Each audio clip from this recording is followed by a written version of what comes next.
My name is Louis Laverne Coté.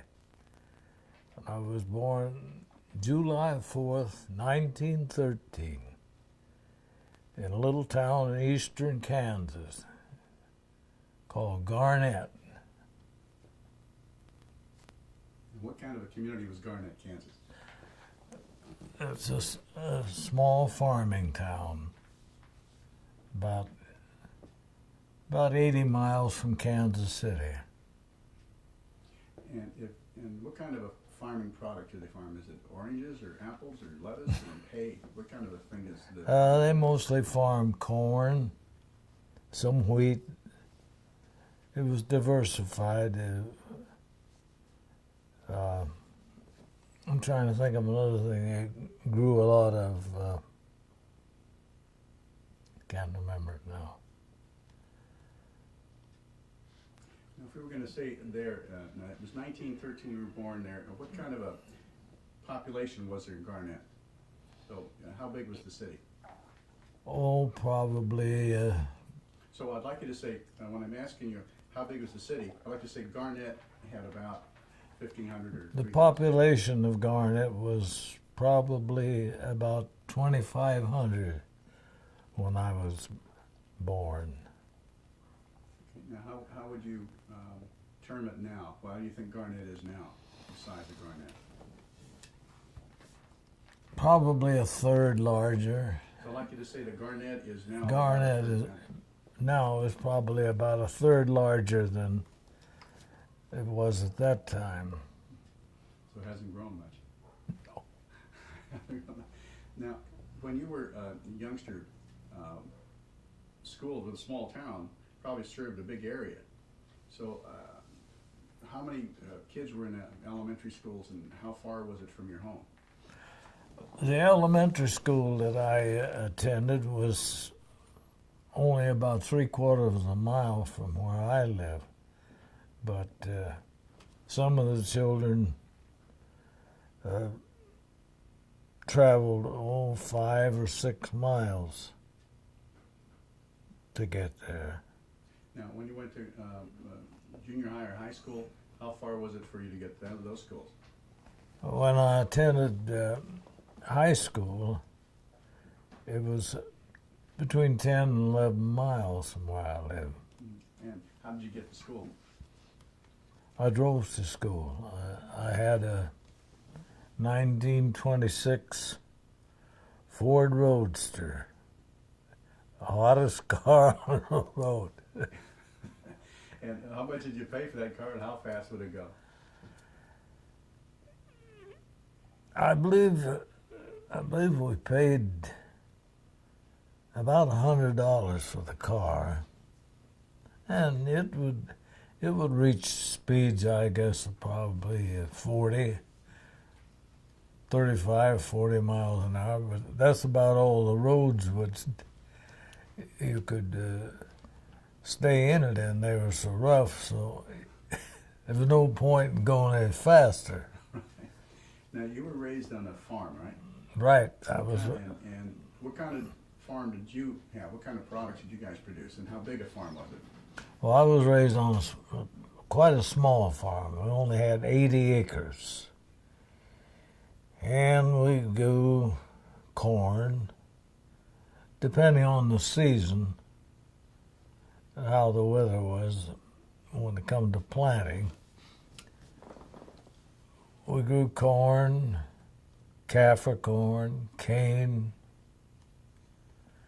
sometimes wheat, and some years we grew flax. Interesting. Now you were went to when did you decide to leave Kansas? How old were you when you decided to leave Kansas? Or the first time you left Kansas? Well, the first time I left Kansas, I was only 16. And my dad and I came out to California in the summer of '29. And I stayed till roughly a year. And And then I went back to Kansas again. And what did you do when you were in California? What were you doing in California during that year? When I got to California, after looking around a while, I got a job and worked. I worked for a furniture company, the Los Angeles Furniture Company, which had been gone for years. Now, when you were so you worked there till you were around 17 then. Mm-hmm. So what were you doing? Did you go back to Kansas when you were 17, or you were back in California when you were 17? No, I went back to Kansas when I was there. I left Kansas when I was 16, and I went back. I believe it was when I wasn't over 17. And how long did you stay before you came back to California?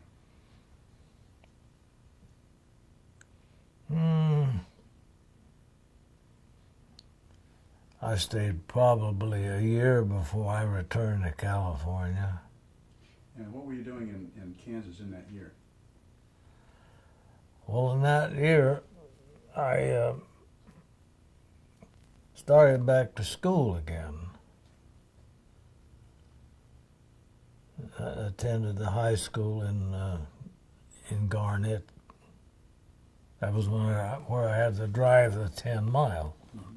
What kind of subjects did you take at school? How big was the school? How many students were in the school? Oh, I suppose that's been so long. It's kind of ancient history to me. But I can only give you a guess. There probably was maybe 110 to 125 students. In the whole school?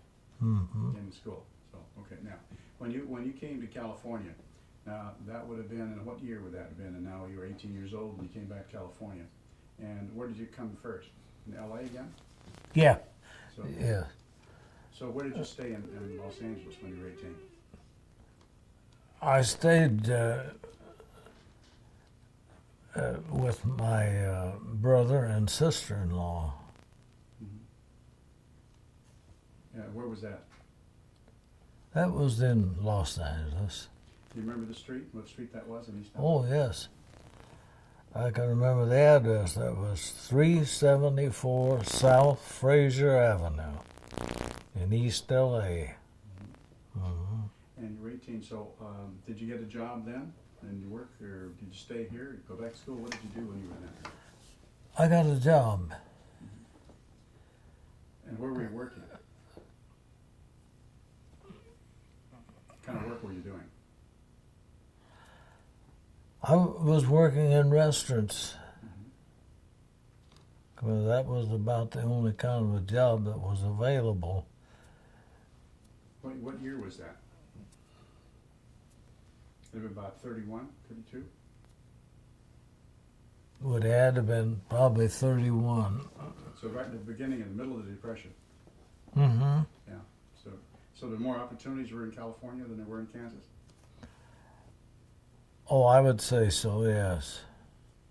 So you would say there were more opportunities? There were more opportunities in California than were in Kansas, yeah. Now, that was in 31, so you finally got a series of different jobs, or did you get one job and stay with it for a while? What kind of work did you start doing now you're 18? Well, in the restaurant work, I would work one place for a while and you get laid off or find another job. And do you remember what kind of work? Always in restaurants? What were you doing? No, I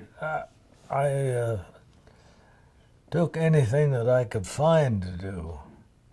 And I remember one job I had, which sound ridiculous, but a lumber yard burnt down, and it was a very large one. And they specialized in hardwood. So quite a number of us were hired to rake up the charcoal and put it in sacks because it was good hardwood charcoal. And we were paid a percentage of what it sold for. I don't remember. It wasn't very much, but at that time, $1 was very much. So how much would you get for a day's work? What was one of your better days at that period of time during the Depression? Well, probably the best wages that I got was when I worked for the furniture company. But that was 40 cents an hour, and that was considered very good wages at that time. Mm-hmm. What kind of work were you doing then for 40 cents an hour? At that time, yo-yos were the big thing. And that furniture company was turning those out by the thousands. And of course, there are a number of operations. I worked in the department where they built those, or manufactured them rather. And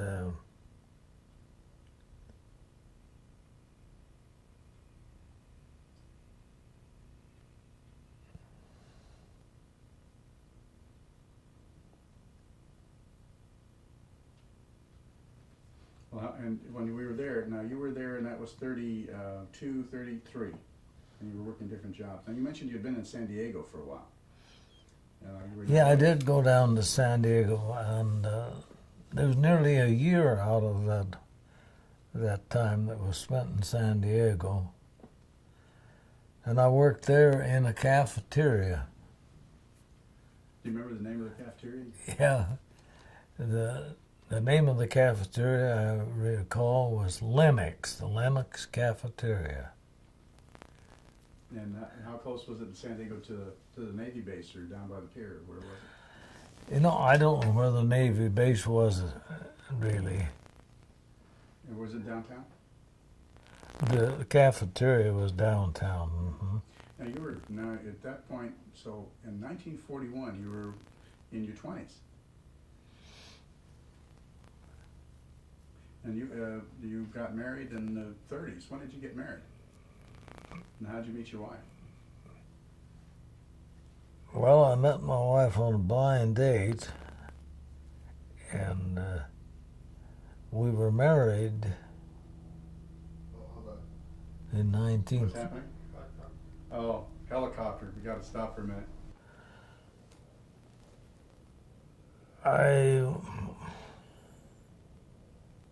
I wasn't doing anything at that time. You weren't working at that time? No. Oh, you got a good deal then. Now, so you met Lil, can we start now, Edgar? Yeah. Okay. Now, you mentioned you met Lil on a blind date. So you remember when that was? No, I don't. So it would have been, and you got married when? What year? That was during the time that I was in California before I went back east again. Okay, so that was when? What year is it you were married?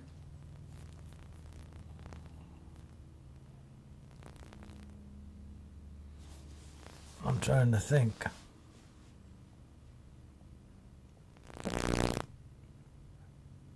Don't tell Lil you can't remember when you got married. I can't remember what year it was, though.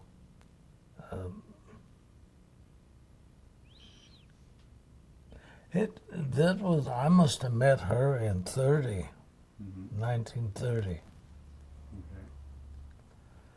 Because I know we were married in 33.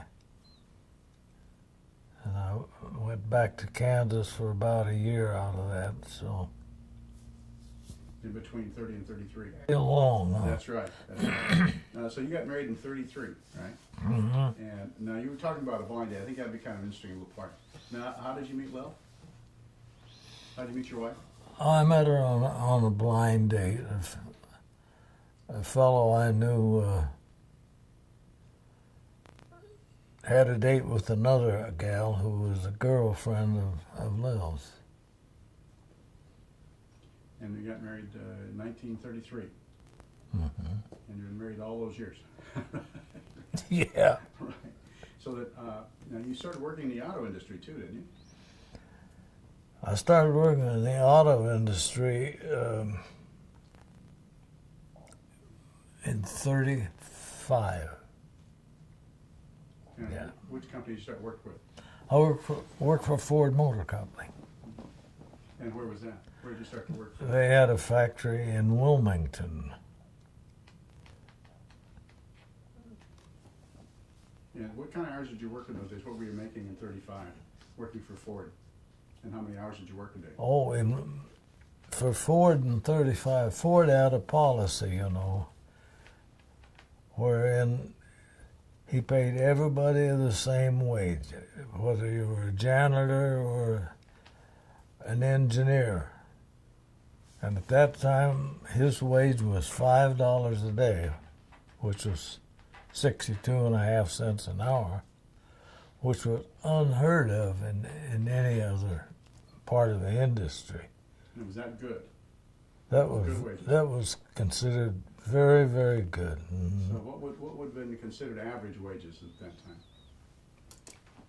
Oh, $2.50, $3 a day for unskilled labor. So then when you started working for them, you were making $5 a day. What did things cost? What was the cost of things? What did the gasoline costs and the local bread, things like that? Well, gasoline was anywhere from 10 to 15 cents a gallon, more at the lower rate. And I suppose you could, $30 a month, you could rent a nice 2-bedroom apartment in a decent part of town. That's good. And I recall one time during that period, where they had a milk war, the dairies, and if you'd bring your bottle back, you'd get your milk for a penny a quart. That went on for, I don't know, 2 or 3 weeks or maybe longer.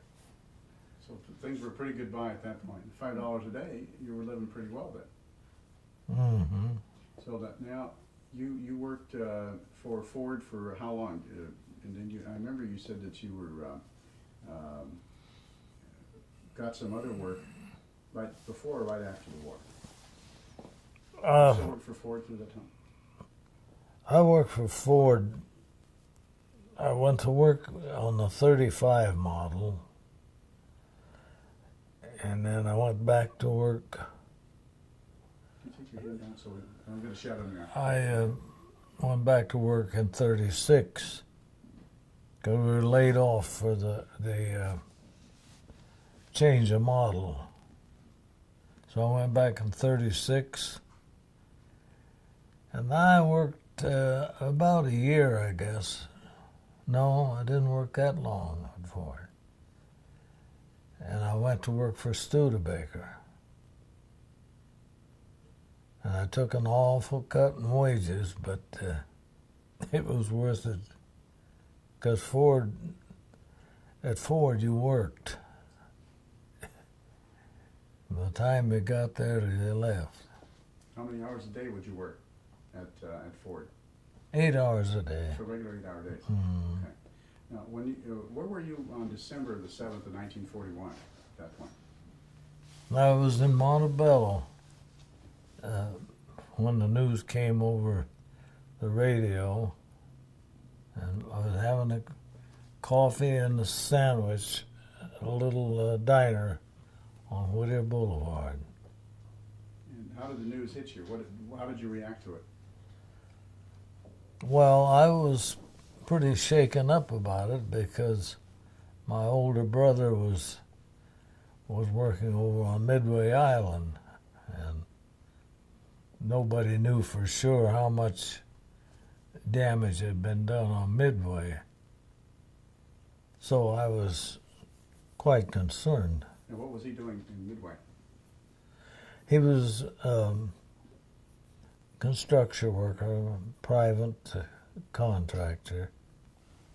And so he was working there. Now, December the 7th, you would have been then about 27, 28 years old?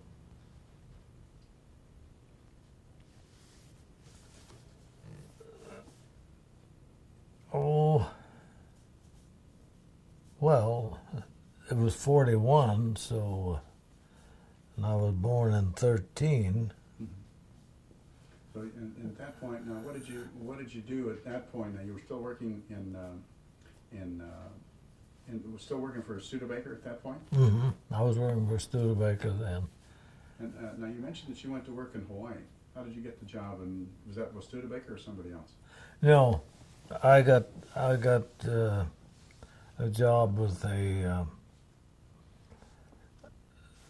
big construction company. It was Hawaiian Construction Company was the name of it. And I hired out here. And what kind of work did you do, and where were you working? I was working on the island of Oahu, and I was working most of the time with lining tunnels. Where though? Where were you working there in Oahu? But where? I don't know if I can pronounce it. Now, Waikakalua Gulch was one place we were, which was just out of Wahiawa, which was, I never could get it straight, the way they give directions over there, but it was, come out, you left Honolulu and come out by Pearl and out on, I can't remember the name of that island, that boulevard. And from there, did you work on Red Hill also? No, I didn't work on Red Hill, So no. the construction were doing tunnel linings, and that was for highway tunnels or No, sanitation or? well, most of them were used for munition dumps. Mhm. So the contractor was working for the Department of Defense, the Navy, or the Army, or? Well, it was for the Department of Defense. So you were working at that point. Now, that was in 41 and 42. And how did you get drafted? If you're working for defense, usually you're kind of exempt. So how did you get drafted? Well, I happened to be living in Huntington Park when they started the draft board business, and Huntington Park was a town that had no young people whatsoever in it, so they had a hard time making their quotas to get them within the age that they were, the age limit.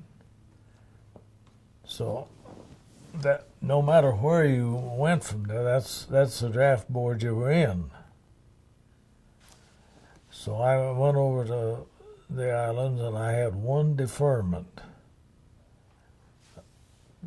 They only had, the deferments were for only 6 months at a time.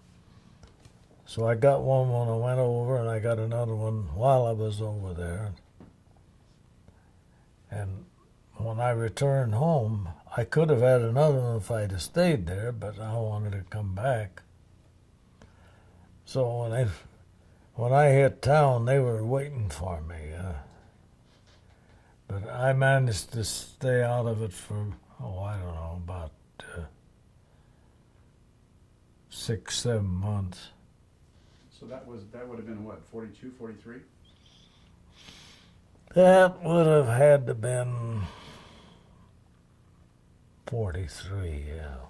And so you were drafted at 43. Where did you report for duty? Or where did you report to get sworn in? I reported for duty at Fort MacArthur, San Pedro.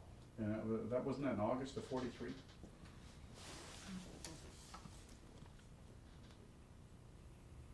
No, that was no, because I arrived in Cheyenne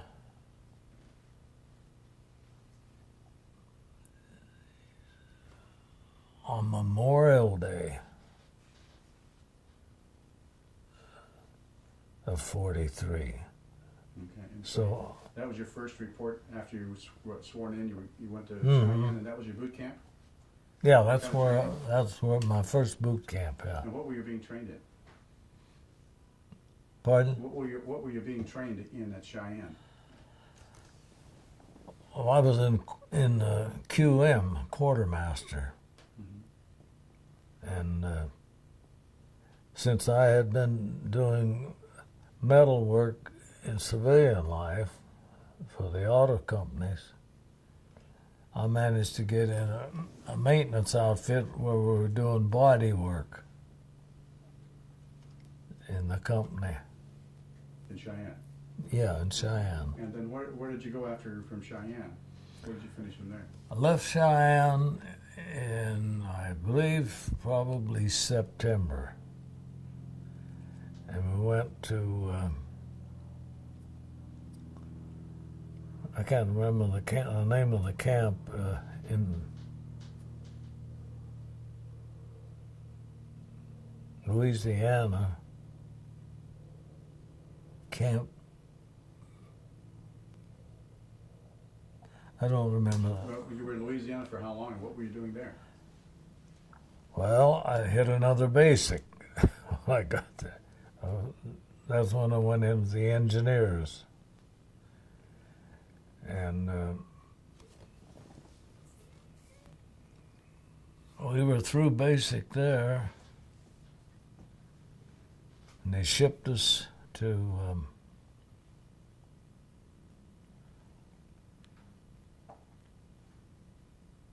I believe it was Camp Kilmer, New Jersey. In New Jersey. And that would have been when? The end of the year? No, because I spent Christmas there. At Camp Kilmer? Mm-hmm. And so you were there at Camp Kilmer. Then where did you go from there? From there, we went overseas.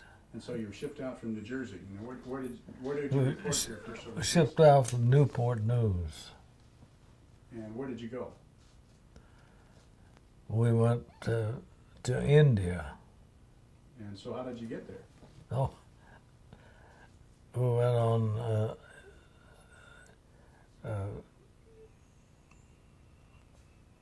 a big boat. It was the old Empress of Japan, and of course it had been renamed because Japan was a pretty dirty word then. It was the Empress of Scotland.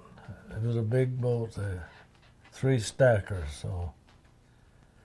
And we went unescorted, which was kind of rare in those days. But the rumor was that we could travel fast enough that we weren't likely to be overtaken by subs. So then you went from Newport News To Cape Town, South Africa. Did you stay there or? We was only there 4 or 5 days. Then we went on around to Bombay. And so from Bombay, that was the end of the line? Where'd you go from there? How'd you? I went from Bombay to Calcutta by train. About 3,000 miles then. Mm-hmm. And how long did it take you to get cross country? I don't just remember, but it was a long haul. So We were there, I bet we were about a week or more. And then you got to Calcutta, and then where did you go from there? So we got from Calcutta, we went up the Brahmaputra River to Dibaga, I believe it is. And that's in Assam now, isn't it? Or That was Assam, in right? Assam at that time, yeah. Mm-hmm. And that would have been northern India. north. Yeah, in northeastern India, real close to Lido. Yes. And then how did you said you worked in Burma? So how did you get from Digava and from up the did you Well, go by river, by boat, by train? Where'd you go? Were you transferred or all by ship? we went by boat from Calcutta to Dibagah, but from there it wasn't very far to Burma. We were close to the Burma line, and Now that's on the Indian Assam side. That's pretty tropical. What's it like getting over? Do you have to go mountains to get over to Burma? Didn't you? yes, with nothing but mountains. Yeah, battery. It was a sound.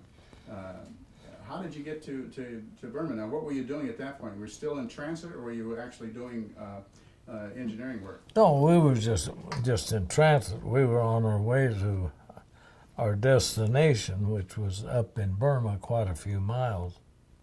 And so, how did you get there? There's no. By convoy trucks. What kind of roads were like? Were they like Kansas, or were they different? The roads were nothing but muck, mud, because it was the start of the monsoon season. What's monsoon season like? Most people have never lived in that. How would you describe a monsoon season, especially Well, it's kind of an working it? ever-ending downpour. You'd stop in the morning, go in the afternoon. Well, it'll rain for maybe 24 hours easily. And it pours. It just comes down literally in buckets full. And of course, the jungle is pretty lush at that time of the year. And mud up to your ears. So how did you get in a convoy and get over through that kind of mud on dirt roads? Well, we did it by,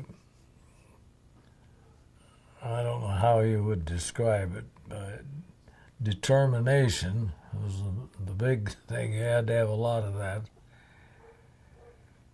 And the roads were so muddy and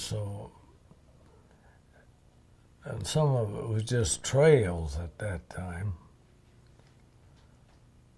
So one thing I remember was we had to winch our way sometimes for miles. Now, would you winch to a tree or to a truck? Yeah, winch to a tree, and then when you get up to the tree, well, someone behind you would hook on, or maybe a truck would be what you were anchored to. And so you didn't move very fast then? No. I think we were about 3 days getting to where we were going to make our first camp at. And where was that at? I believe it was called Shimbayang. Mm-hmm. And that was still in India? No, we were in the Burma then, yeah. And so you had to go over the mountains to get into Burma? You had to go all through the mountains. Yeah, you were over a lot of mountains before you got into the valleys. And I was looking at the map, and there's still all dirt roads, still all undeveloped. Oh, I suppose it is. Yeah. And we saw that it was all part of the opium triangle, that whole area. Mm-hmm. Still producing. And you mentioned that when you hired the Kachins and everything else, you worked them all day because if they stopped, they'd all get drunk on their opium pipes. Was that?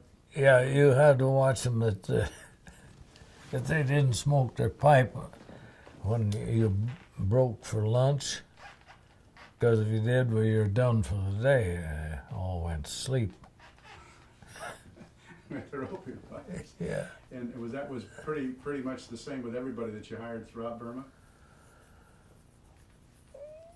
Well, yes, it's pretty common,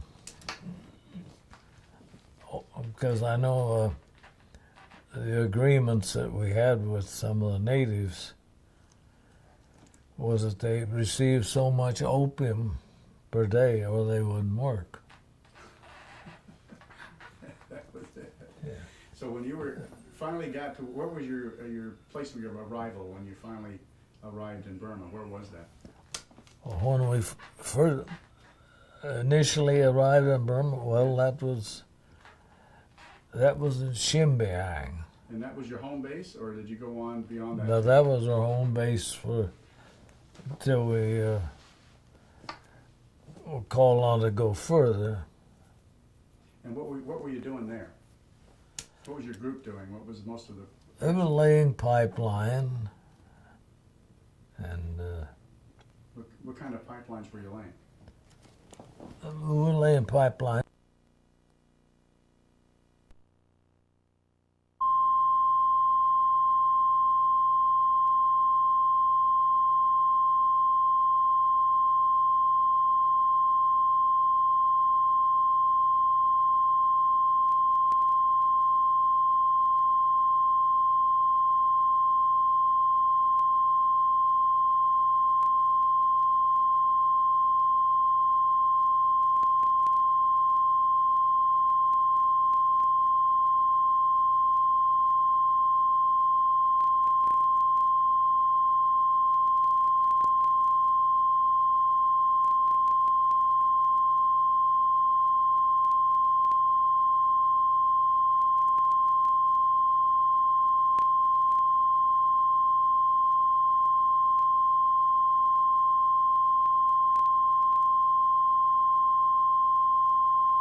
You had? Yeah, I'm good. Okay. Now, when we were talking just now about you were building gas lines, I'd like you to tell me what the gas lines were for and what we were supporting. Well, the things that we built for the pipeline, of course, was the line itself and storage tanks at various places.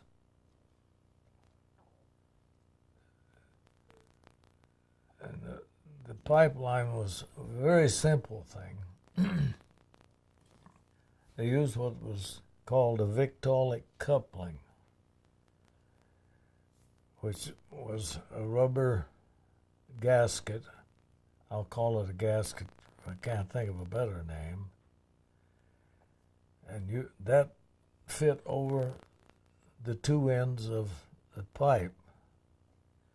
And then there were two half-shell clamps that went over that. And there were grooves in the end of the line. And one side of the coupling, or both sides of the coupling rather, fit in the grooves, so that kept it from pulling apart. So with this rubber gasket, or neoprene I suppose it was, the more pressure was on it, the tighter the seal was. So the pressure in the line worked to the advantage of seal. Mm-hmm. So that, now, how many? You were there for a couple of years. How many miles of lines do you think you guys built? Well, I don't know, because we hopscotched, one company would be here and we'd be behind them, then we'd move ahead of them, so I don't know how many. Well, from all the companies, how many miles did you? I'd have to guess at it, because I don't know how far it was from Lido up to Balmo or wherever. About 400 or 500 miles. I would say 600 at least. Drove the mountains and that. And So the bulk of that was built in about a year, wasn't it? No, I was there working on the pipeline. Well, as soon as we got over there, actually, and I left there in '45. In December or so? So that's, is it 55 now? Yeah, that's right. 56, 57. Yeah. So that when you, okay, we start now. Now, when you were building those gas lines, the purpose of all of this was to, of course, to contain the Japanese and to supply China. Mm-hmm. So if you can mention that, the purpose of all these gas lines and... Yeah, that was what was behind it all, was to supply our forces and get gasoline to China. Kunming was the goal, and they was flying the hump from down below to Kunming. Where were the main airfields in Burma and in India? Well, one heck of a big airfield was down at Dibaga, and I think Digboy. I'm not too sure about that. Yeah, because Don dogs are barking. Now, we were just about at the point where we were talking about getting from Dagobah and gas lines. Now the damn dog is here. Let's go back to the point where we were supporting the kind of aircraft and airfields. Now, the airfields that were supporting the Lido Road to carry cargo on trucks carrying cargo, and the Burma Road. We've all heard about the Burma Road, but I think it's an important thing that you can relate to us, the significance of that, because there was no other way to supply China. So you might kind of mention how that was the way to offset the Japanese. Yeah, they depend on the pipeline for practically everything that went on there, because it was either aircraft or trucks, and everything that you could think of used gasoline. So it was vital to getting supplies to China. Now, how many the airfields? How many aircraft would you normally say within some of those big airfields? Well, I only recall being around one airstrip, and I don't know the name of it. It was out in the middle of the jungle, but they had probably 12 or 15. What was the one that had the tiger painted on the? You mean for fighter planes? Uh-huh. Was it P-40s? Most of those were P-40s. Was that P-40s? Well, that's what was on this air base. And so those were fighter planes. They were fighter planes. All escort planes. Because most of the stuff they transported to China, they took over the hump. And they would fly from where? Well, they'd fly from Dibaga or Digboy down in there. And how many aircraft would they normally have in those fields? Oh, I don't know. They had lots of P-40. Now what was the C-47s, DC-3s, also DC-47, I think. C-47, yeah, 46s and 47s. And they were transporting everything over to Kunming from there. Mm-hmm. Now, the Burma Road was open for how long? Then the Lido Road was open for how long?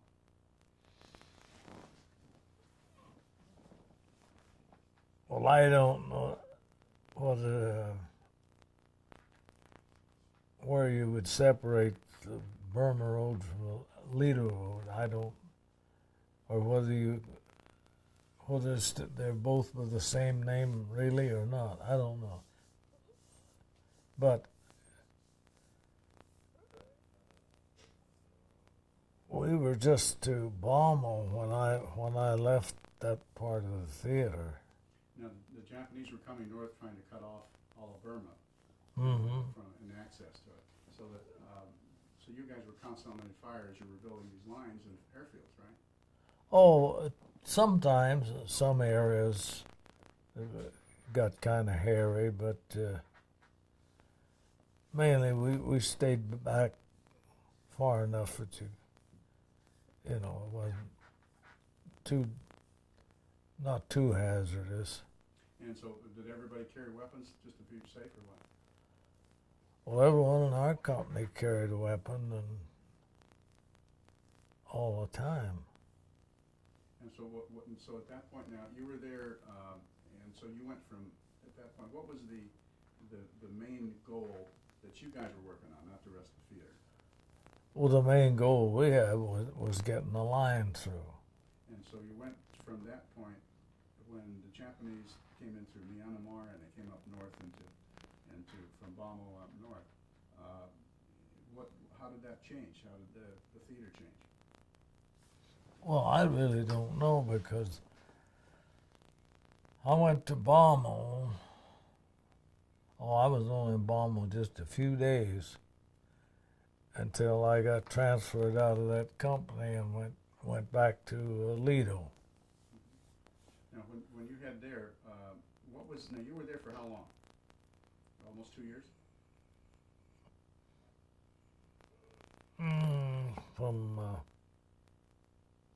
Pretty close, about 2 years, a little less or more.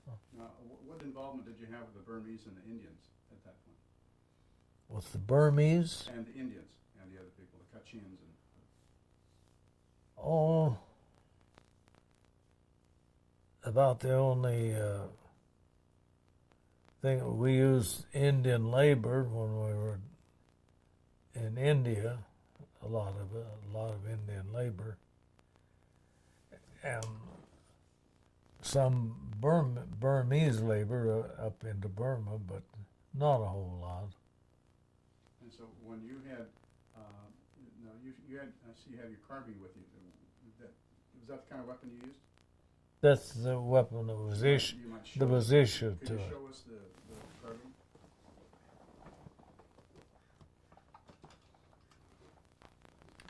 It's this little jewel is called 30 caliber. Could you uncross your legs and we could see it? Good, thank you. Now that kind of weapon, what is it called? That's a 30 caliber M1. It's a little short barrel, little 18-inch barrel job. It was issued to replace the Colt 45 because this has a lot more firepower and 30 caliber. 30 caliber. Now, did everybody have their own at that point, or they have 45? What kind of weapon? No, everybody but commissioned officers had these, and the officers had a 45 if they wanted to. Did you guys ever have to use your kind of your 30 caliber?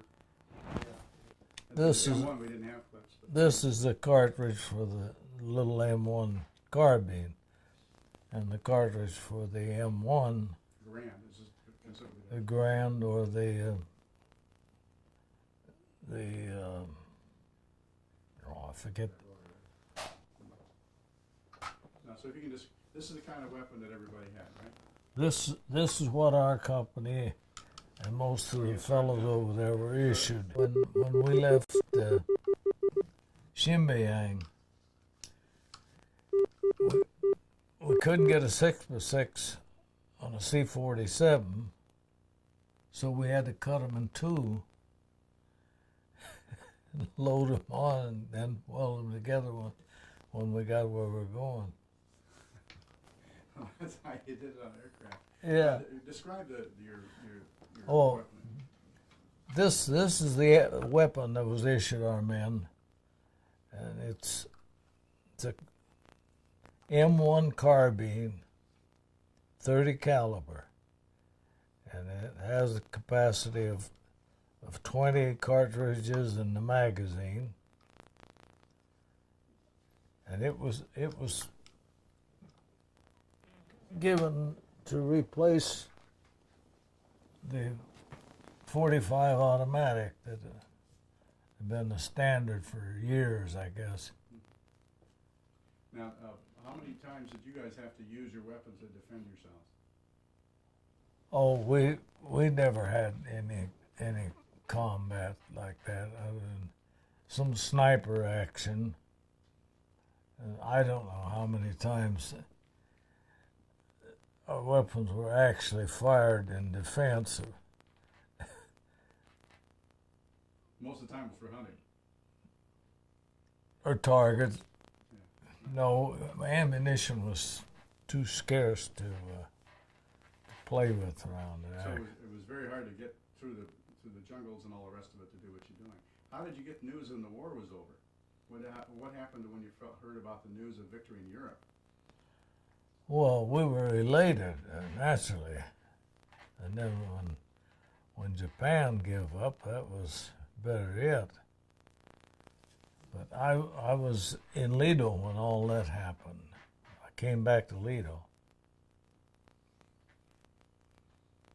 And then from there, when the news happened, you knew we were going to start heading home.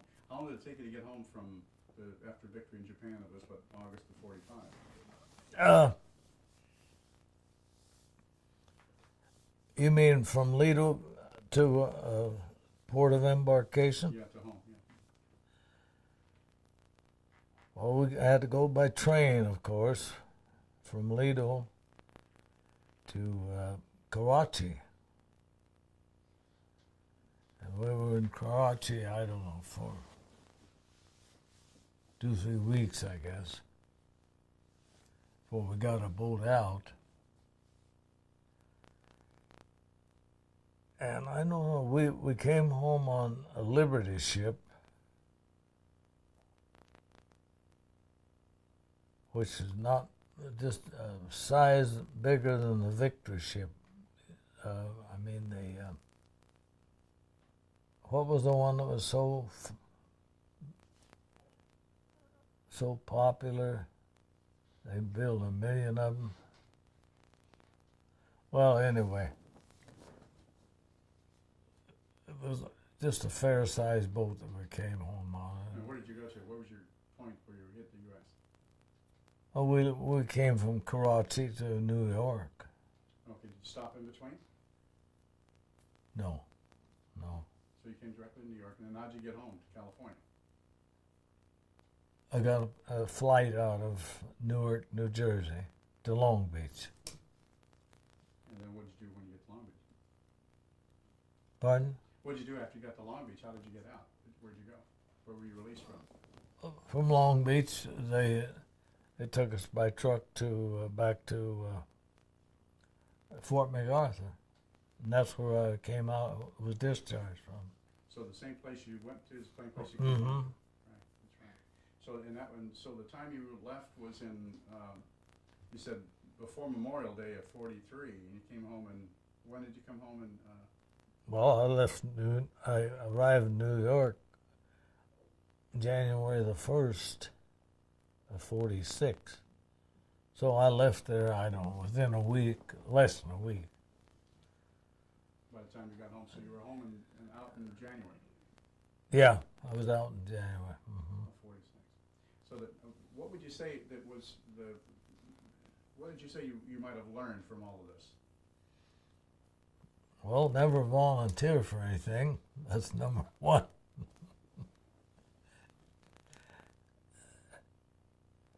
Well, you get a lot of knowledge that you can't put your finger on, but it was a great experience. Of course, I always figured it was a couple of years out of my life that I wasted. Whether I did or not, I don't know. And you at that point, now, did you ever apply any of that stuff that you learned in building those pipelines? I suppose so, in different things I've done. And when you came, and you worked for, where did you work for when you came back? And what did you end up doing? When I came back,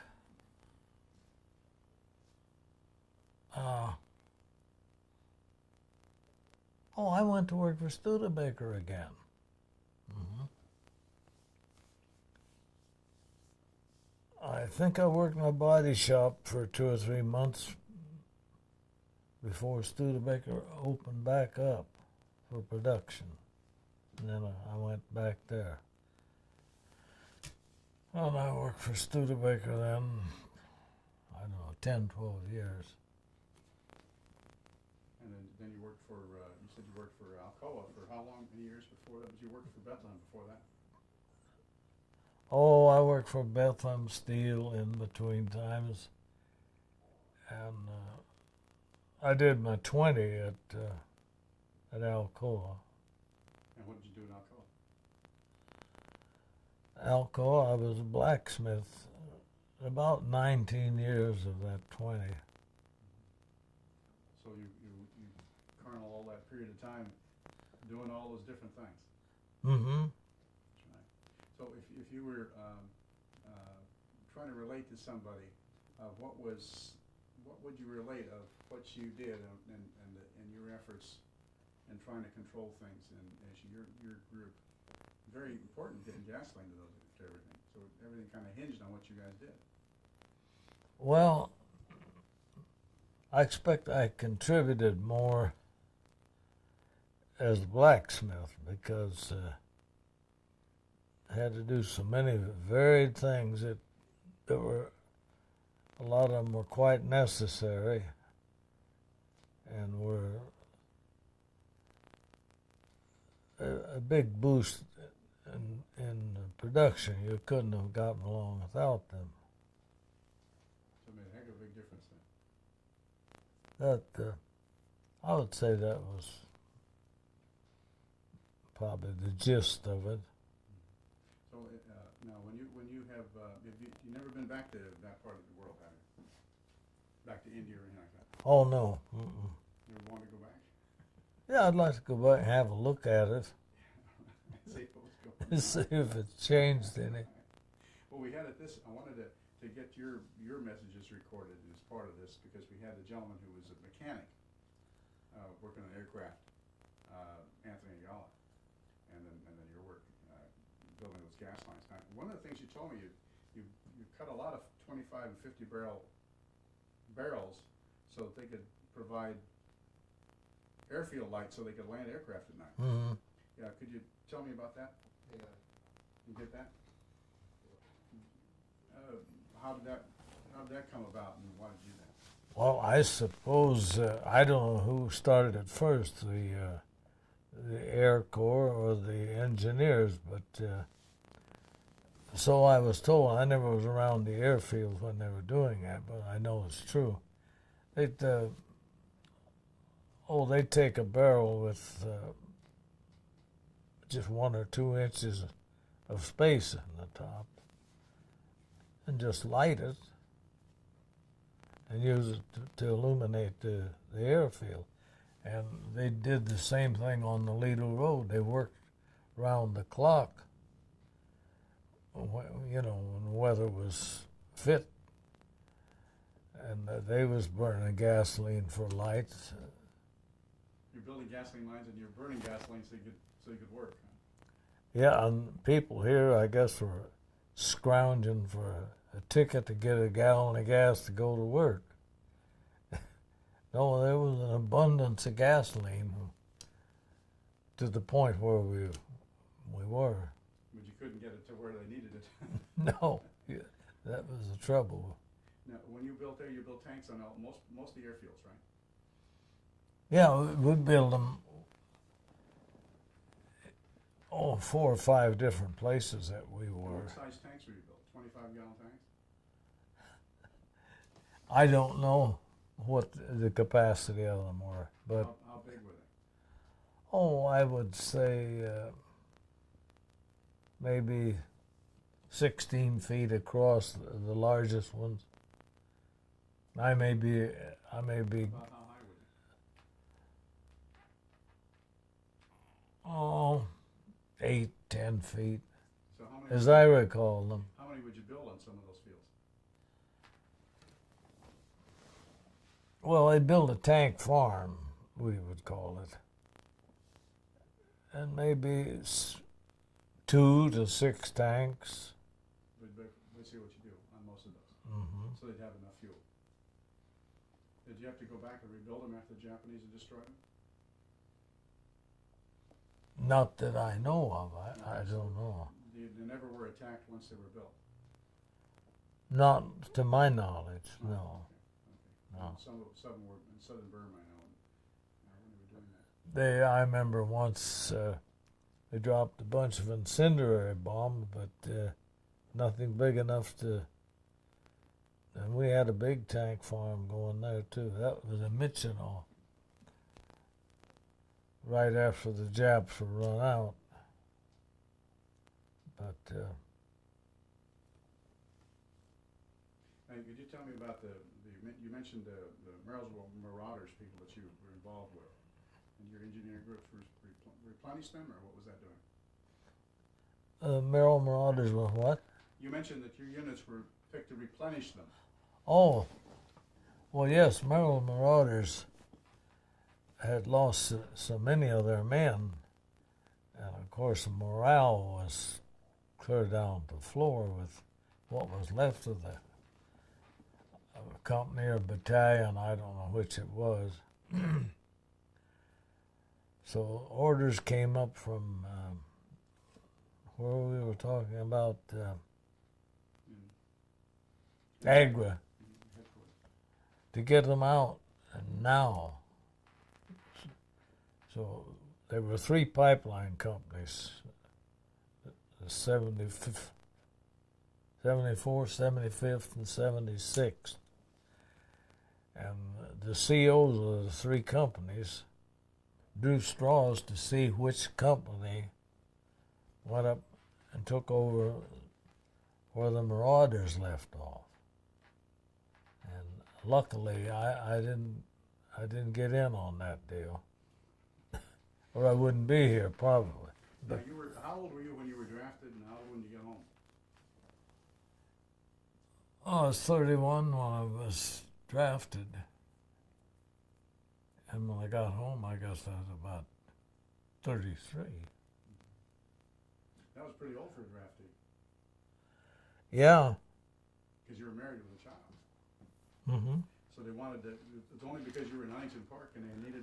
Yeah, it depended on your how many men they had to fill their quotas within an age group. Yeah, I remember the old gal at the draft board. She grinned at me and she said, "Sonny boy, I've given you 2. That's it." For deferments. Yeah, because I went down to get a deferment. I was going to go to Alaska to work on a pipeline up there. She said, Well, I wanted to thank you for that point. We covered all the ground. I think we can edit stuff in, and we covered a lot of ground. Yeah, we covered a lot of ground. Yes, a lot of miles. Yeah, that's right. That was interesting. You know, when we first talked about how you got. Yeah, San Diego. Oh, the fellow was there this morning? Yeah. Went from San Diego and went to Calcutta.